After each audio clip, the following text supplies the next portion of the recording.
It is not the things we do in life that we regret on our deathbed. It is the things we do not.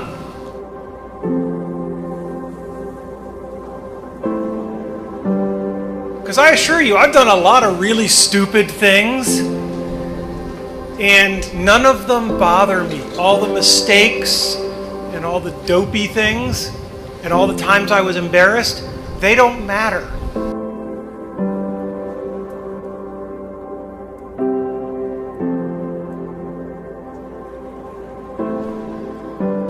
Last August, I was told that in all likelihood I had 3 to 6 months left to live. Somebody said to me, in light of those numbers, "Wow, so you're really beating the Grim Reaper."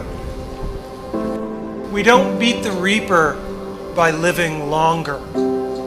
We beat the Reaper by living well and living fully.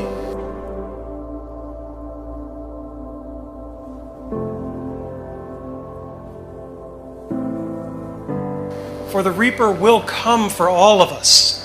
The question is, what do we do between the time we're born and the time he shows up? Because when he shows up, it's too late to do all the things that you're always gonna kind of get around to.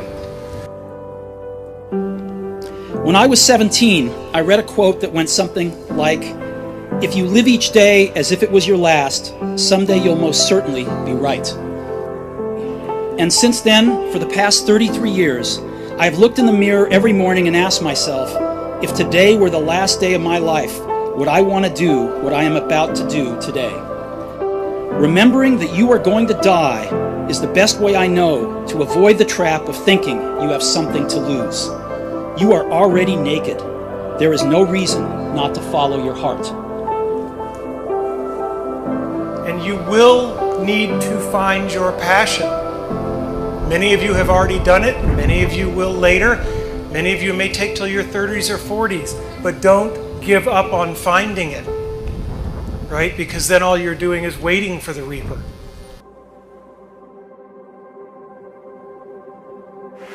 As a child, my parents always told me you could be whatever you want to be. You could do whatever you want to do. But I didn't totally believe it. Yet I went out in the world and I carried myself and I held my head high and I stood there and I looked people in their eyes and I talked to people as if I was deserving of everything that this planet has to offer. I really want to say to children out there and to people who are watching, Confucius said one time, "He who says he can and he who says he can't are both usually right." And I want you to keep in your heart, just know that you can. Know that you can.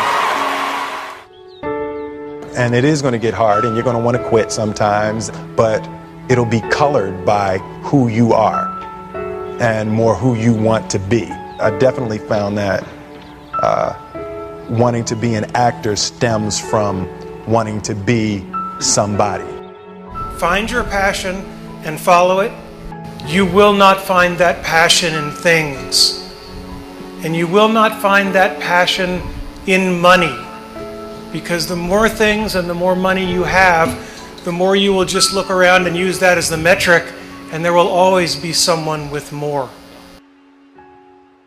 I want the world to be better because I was here. If you are not making someone else's life better, then you're wasting your time. You know, like your life will become better by making other lives better. The first step before anybody else in the world believes it is you have to believe it. Being realistic is the most commonly traveled road to mediocrity. Why would you be realistic? What's the point of being realistic?